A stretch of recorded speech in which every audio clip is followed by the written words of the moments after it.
ನಾಪತ್ತೆಯಾಗಿದ್ದ ಸೇನಾ ವಿಮಾನ ಬರೋಬ್ಬರಿ 8 ವರ್ಷಗಳ ಬಳಿಕ ಪತ್ತೆ.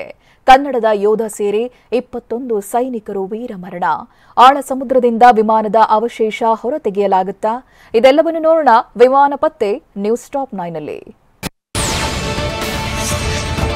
29 ಮಂದಿ ಯೋಧರು ಪ್ರಯಾಣಿಸ್ತಾ ಇದ್ದ 8 ವರ್ಷದ ಹಿಂದೆ ನಾಪತ್ತೆಯಾಗಿದ್ದ ಭಾರತೀಯ ವಾಯುಸೇನೆಯ AN-32-2743 ವಿಮಾನದ ಅವಶೇಷಗಳು ಪತ್ತೆಯಾಗಿವೆ. ಚೆನ್ನೈ ವಾಯುನೆಲೆಯಿಂದ 310 ಕಿಲೋಮೀಟರ್ ದೂರದ ಆಳ ಸಮುದ್ರದಲ್ಲಿ AN-32-2743 ಸೇನಾ ವಿಮಾನದ ಅವಶೇಷ ಪತ್ತೆಯಾಗಿದೆ. 2016ರ ಜುಲೈ 22ರಂದು ಚೆನ್ನೈನ ತಾಂಬರಂ ವಾಯುನೆಲೆಯಿಂದ IAFನ AN-32-2743 ವಿಮಾನ ಹೊರಟಿತ್ತು. ಬೆಳಗ್ಗೆ 8:30ಕ್ಕೆ ಹೊರಟಿದ್ದ ವಿಮಾನ ಬೆಳಗ್ಗೆ 9:12ಕ್ಕೆ ಸಂಪರ್ಕ ಕಡಿತಗೊಂಡಿತ್ತು. 2016ರ ಜುಲೈ 22ರಂದು ಚೆನ್ನೈನ ತಾಂಬರಂ ವಾಯುನೆಲೆಯಿಂದ ಸೇನಾ ವಿಮಾನ ಹೊರಟಿತ್ತು. ಆದರೆ ಬೆಳಗ್ಗೆ 11:45ಕ್ಕೆ ಪೋರ್ಟ್ ಬ್ಲೇರ್ ತಲುಪಬೇಕಾಗಿತ್ತು. ಆದರೆ ಮಧ್ಯಾಹ್ನ 1:50ಕ್ಕೆ ವಿಮಾನ ಕಣ್ಮರೆಯಾಗಿದೆ ಅಂತ IAF ಪ್ರಕಟಣೆ ಹೊರಡಿಸಿತ್ತು. ದಕ್ಷಿಣ ಕನ್ನಡ ಜಿಲ್ಲೆ ಬೆಳ್ತಂಗಡಿ ತಾಲೂಕಿನ ಗುರುವಾಯನಕೆರೆಯ ಯೋಧ ಏಕನಾಥ ಶೆಟ್ಟಿ ಸೇರಿದಂತೆ 29 ಜನರಿದ್ದ ವಿಮಾನ ಕಣ್ಮರೆಯಾಗಿದ್ದು ಎಲ್ಲರನ್ನ ಆತಂಕಕ್ಕೆ ದೂಡಿತ್ತು. ವಿಮಾನದಲ್ಲಿ ಇದ್ದ 29 ಪ್ರಯಾಣಿಕರು ಏನಾದ್ರು ಅನ್ನೋದು 8 ವರ್ಷವಾದರೂ ನಿಗೂಢವಾಗಿತ್ತು.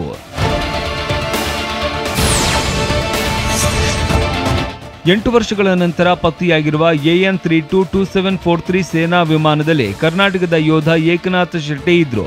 ದಕ್ಷಿಣ ಕನ್ನಡ ಜಿಲ್ಲೆಯ ಬೆಳ್ತಂಗಡಿ ತಾಲೂಕಿನ ಗುರುವಾಯನಕೆರೆ ಗ್ರಾಮದ ಯೋಧ ಏಕನಾಥ ಶೆಟ್ಟಿ ಅವರು ಸೇರಿದಂತೆ 29 ಜನ ಇದ್ರು. ಕಾರ್ಗಿಲ್ ಯುದ್ಧದಲ್ಲಿ ಹೆಮ್ಮೆಯ ಯೋಧ ಏಕನಾಥ ಶೆಟ್ಟಿ ಭಾಗವಹಿಸಿದ್ರು.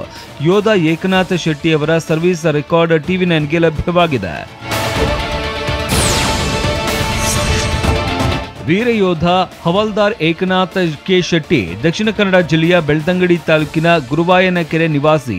ಜೂನ್ 30, 1965ರಲ್ಲಿ ಜನಿಸಿದ್ದ ಏಕನಾಥ ಶೆಟ್ಟಿ ಅವರು ಮಾರ್ಚ್ 8, 1985ರಂದು ಭಾರತೀಯ ಸೇನೆಗೆ ಸೇರಿದ್ರು. 24 ವರ್ಷ ಮದ್ರಾಸ್ ರೆಜಿಮೆಂಟ್ನಲ್ಲಿ ಸೇವೆ ಸಲ್ಲಿಸುತ್ತಾರೆ. ಡಿಸೆಂಬರ್ 19, 2009ರಿಂದ 2016ರವರೆಗೂ DSCನಲ್ಲಿ ಸೇವೆ ಸಲ್ಲಿಸುತ್ತಾರೆ. ಕರುನಾಡಿನ ವೀರಪುತ್ರ ಯೋಧ ಏಕನಾಥ ಶೆಟ್ಟಿ ಅವರು ದೇಶದ ಹಲವೆಡೆ ಸೇವೆ ಸಲ್ಲಿಸಿದ್ರು. ಕಾರ್ಗಿಲ್ ವಾರ್, ಜಮ್ಮು ಕಾಶ್ಮೀರ, ಪಂಜಾಬ್, ಅರುಣಾಚಲ ಪ್ರದೇಶ, ಕೋಲ್ಕತ್ತಾದಲ್ಲಿ ಸೇವೆಯನ್ನ ಸಲ್ಲಿಸಿದ್ರು. ಛತ್ತೀಸ್ಗಢ, ಉತ್ತರ ಪ್ರದೇಶ, ಗೋವಾ, ರಾಜಸ್ಥಾನ್, ಗುಜರಾತ್, ಅಸ್ಸಾಂ, ಅಂಡಮಾನ್ ನಿಕೋಬಾರ್ನಲ್ಲೂ ಸೇವೆ ಮಾಡಿದ್ದಾರೆ. ಒಟ್ಟು 7 ಮೆಡಲ್ಗಳನ್ನ ಪಡೆದಿದ್ದ ವೀರ ಯೋಧ ಏಕನಾಥ ಶೆಟ್ಟಿ ಅವರು ಭಾರತೀಯ ಸೇನೆಯಲ್ಲಿ ಸಾಧನೆ ಮಾಡಿದ್ರು. ಭಾರತೀಯ ವಾಯುಸೇನೆಯ AN-32-2743 ವಿಮಾನ ಪತ್ತೆಗಾಗಿ 3 ತಿಂಗಳ ಪ್ರಯತ್ನ ವಿಫಲವಾಗಿತ್ತು. ಶೋಧ ಕಾರ್ಯಕ್ಕಾಗಿ P-8A ವಿಮಾನ, 3 ಡೋರ್ನಿಯಲ್ ವಿಮಾನ ಹಾಗೂ 1 ಜಲಂತರ್ಗಾಮಿ ನೌಕಾಪಡೆಯ 12 ನೌಕೆಗಳನ್ನು ಬಳಸಿಕೊಳ್ಳಲಾಗಿತ್ತು. ಯಾವುದೇ ಸುಳಿವು ಸಿಗದಂತೆ ನಾಪತ್ತೆಯಾಗಿದ್ದ ಮೊದಲ ವಿಮಾನವಾಗಿತ್ತು. ಚೆನ್ನೈ ವಾಯುನೆಲೆಯಿಂದ 310 ಕಿಲೋಮೀಟರ್ ದೂರದಲ್ಲಿ AN-32-2743 ವಿಮಾನದ ಅವಶೇಷಗಳು ಪತ್ತೆಯಾಗಿದೆ. 3 ತಿಂಗಳು AN-32-2743 ಸೇನಾ ವಿಮಾನಕ್ಕಾಗಿ ಶೋಧ ಕಾರ್ಯ ನಡೆಸಿದ್ದ ಸೇನಾಪಡೆಗೆ ಯಾವುದೇ ಸುಳಿವು ಸಿಕ್ಕಿರಲಿಲ್ಲ. ಹೀಗಾಗಿ 29 ಯೋಧರು ವೀರ ಮರಣವನ್ನ ಅಪ್ಪಿದ್ದಾರೆ ಅಂತ ಸೇನೆ ನಿರ್ಧರಿಸಿ ಅವರ ಕುಟುಂಬಕ್ಕೆ ವೀರ ಮರಣವನ್ನಪ್ಪಿದ ಬಳಿಕ ಆಗುವ ಪ್ರಕ್ರಿಯೆ ಮಾಡಿತ್ತು. ಆದರೂ ತಮ್ಮವರು ಮರಳಿ ಬರ್ತಾರೆ ಅಂತ ಕುಟುಂಬ ಅವರ ದಾರಿಗಾಗಿ ಕಾಯುತ್ತಲೇ ಇತ್ತು. ಆದ್ರೀಗ 29 ವೀರ ಸೈನಿಕರ ಕುಟುಂಬಕ್ಕೆ ಬರಸಿಡಿಲೆ ಅಪ್ಪಳಿಸದಂತಾಗಿದೆ.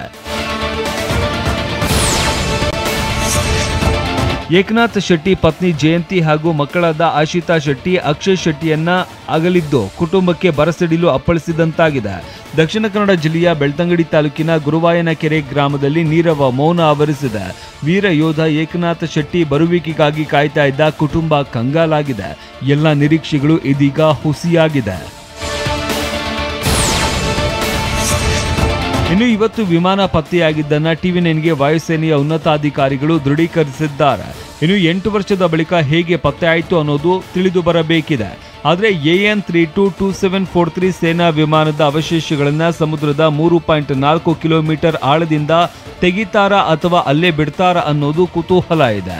ಅಲ್ಲದೆ ವಿಮಾನದ ಸುಳಿವೇ ಸಿಗದಂತೆ ಅವತ್ತು ನಾಪತ್ತೆಯಾಗಿದ್ದು ಹೇಗೆ ಅನ್ನೋದರ ಬಗ್ಗೆನೂ ತನಿಖೆ ನಡೆಸಲಾಗುತ್ತೆ.